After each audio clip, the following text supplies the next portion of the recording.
This is something I thought about doing for a long time, but I think anyone would agree it's hard to pick your favorite films, and it's even harder to put them into some kind of order, especially when it can always change.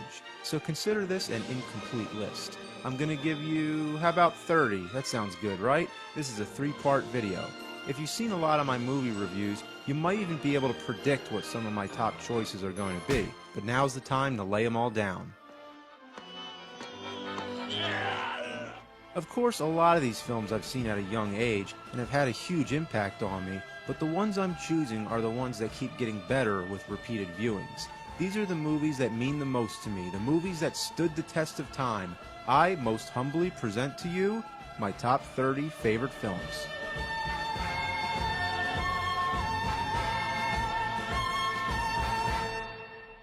Number 30, Jurassic Park. This is a story of what happens when you fuck with nature. Scientists come up with a way to bring back the dinosaurs and build an entire theme park around it, but then all hell breaks loose. It's like a prehistoric Frankenstein. Afterwards, I had to read every Michael Crichton novel I could get my hands on. It's a great story with great characters. Sam Neill's stubborn attitude mixed with Jeff Goldblum's playful and joking personality is a good combo. However, it was the dinosaurs that stole the show. The special effects were jaw-dropping.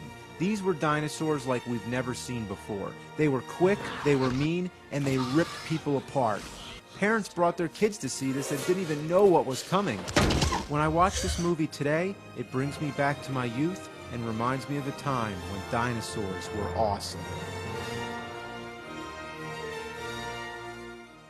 Number 29, The Seven Faces of Dr. Lao. Lo. Dr. Lo. Well, excuse me. I'm gonna have a hard time explaining this movie. It's about a quiet western town that's visited by a strange man named Dr. Lo, who brings with him a circus. This is no ordinary circus. It's full of magical fantasy characters such as a serpent, the abominable snowman, the Medusa, Merlin the magician, the fortune teller, and the goofiest of all, Pan. Tony Randall does a fantastic job playing all these different characters. It brings to mind actors like Mike Myers and Eddie Murphy, who are known for playing multiple roles. But I think Seven Faces of Dr. Lo might be the greatest and most diverse collection of characters I've seen portrayed by one actor. This movie can be enjoyed for its individual scenes. There's a scene where the fortune teller is telling a woman her future, but he's honest and brutal. When you die, you will be buried and forgotten. And that is all. He brings her to tears, and at the same time it pains him because he's cursed to tell the truth. It's hilariously morbid. The whole film is a mixture of different emotions, but the feeling it leaves you with is a positive outlook that the world is full of magic and wonder. Every time you watch a rainbow and feel wonder in your heart, you are part of the circus of Dr. Lo. I don't understand. Neither do I.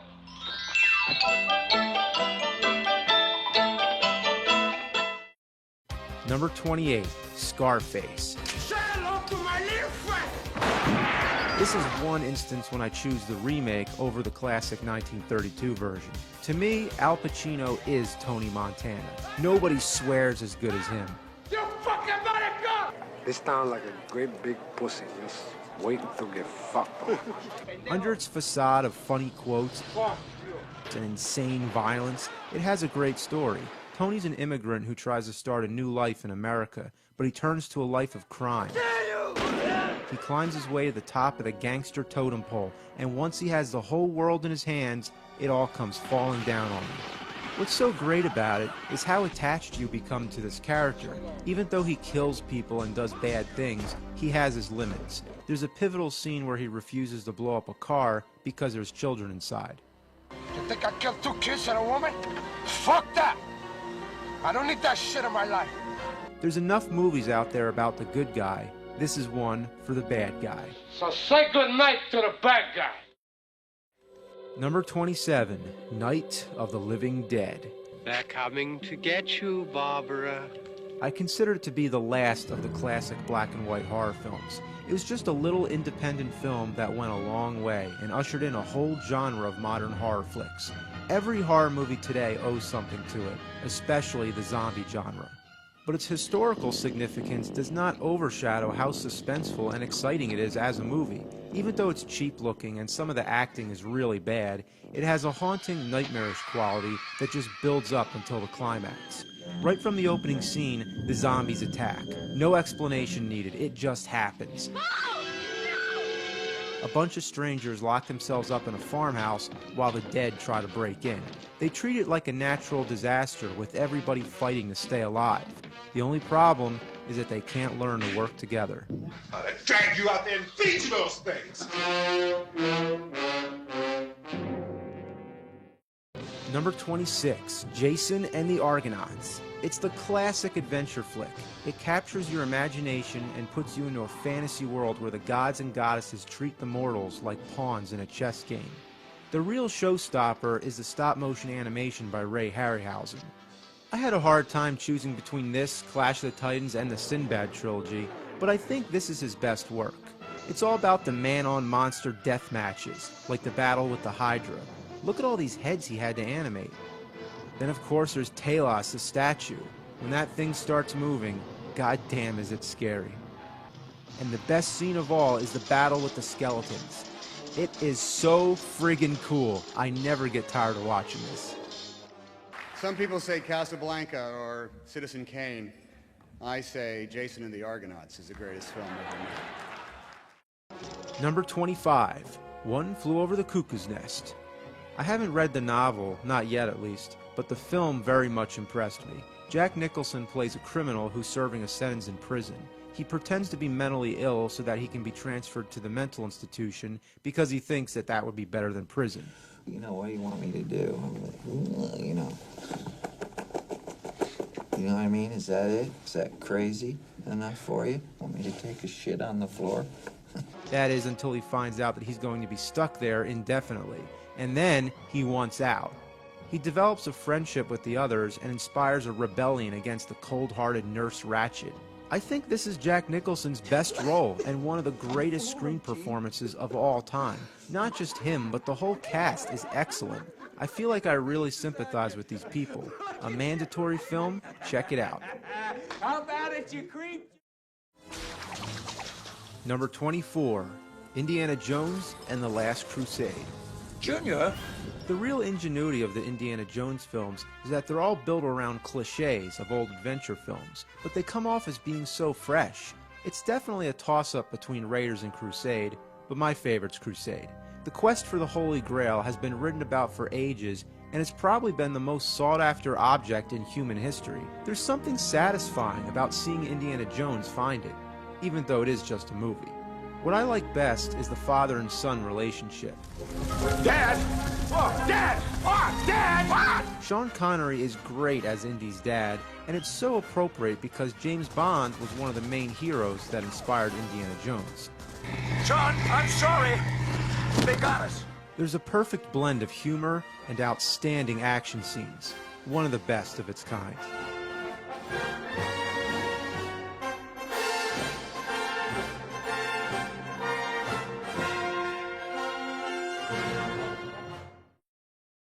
Number 23, Batman. Gotta include this. Seeing it as a kid, I didn't fully appreciate it. It's a movie that I feel has gotten better with age and has truly surpassed the test of time. It was the first movie to show us the darker side of Batman, going from the 1940s film serials to the 1960s TV series, and then to this was the biggest change that Batman's gone through in the movies. It set the dark tone, the standard for which newer Batman movies would follow. Michael Keaton's great. Lights out! Now you want to get nuts? Come on, let's get nuts. As Bruce Wayne, he's sly and unassuming. When he's Batman, he's badass. What are you? I'm Batman.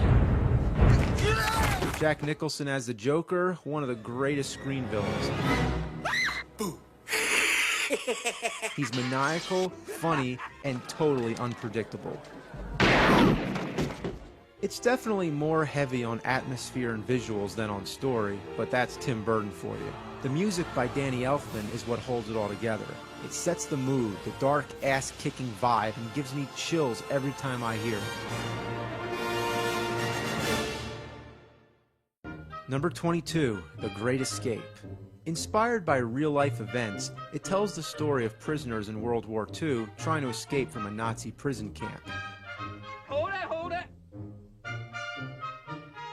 Their plan is to dig tunnels from inside the prisons and dispose of the dirt outside the camp. How do you breathe? Well, we got a steel rod with hinges on it, and we shove it up and make air holes as we go along. Good night, sir. The movie works so well because you really want to see these guys get out, and it's not easy for them at all. You speak Russian? A little, but only one sentence. Well, let me have it, mate. Я вас люблю. Я вас люблю. Люблю. Я вас люблю. Я вас люблю. What's it mean? I love you. Love you? What bloody good is that? I don't know. I wasn't going to use it myself. The cast is excellent. Donald Pleasance, Charles Bronson, among many others. But the guy who steals the show is Steve McQueen. It's no wonder why everyone loves him so much. He's funny, and you root for him the whole time. The motorcycle chase is often considered to be one of the all-time greatest action scenes. It's not just because of the stunt work and the whole spectacle of it, but because you're so emotionally invested in seeing him escape. It's a very long movie, but when you get some extra time on your hands, give it a watch.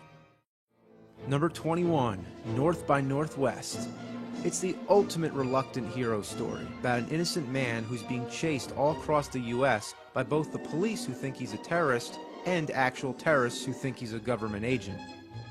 Hell-bent on finding the real agent, he goes on a quest as the plot unravels and gets even more complicated. He finds out the agent never existed, a decoy planned by the FBI, but now that he's assumed the role, he's enlisted to actually become the fake agent he was originally trying to prove he was not. It'll make your head explode. Seems to me you fellows could stand a little less training from the FBI and a little more from the actor's studio. Apparently, the only performance that'll satisfy you is when I play dead. In your very next role, you'll be quite convincing, I assure you. Cary Grant is phenomenal in the role. Speaking rapidly, making smart comebacks to everything, you believe that a guy with his personality could get himself into such a mess. Something wrong with your eye? Yes, they're sensitive to questions. Will you call them? Both a hilarious comedy and suspenseful thriller. One of Alfred Hitchcock's best. But remember, I said one of. We have 20 movies left to go, so check in for part 2.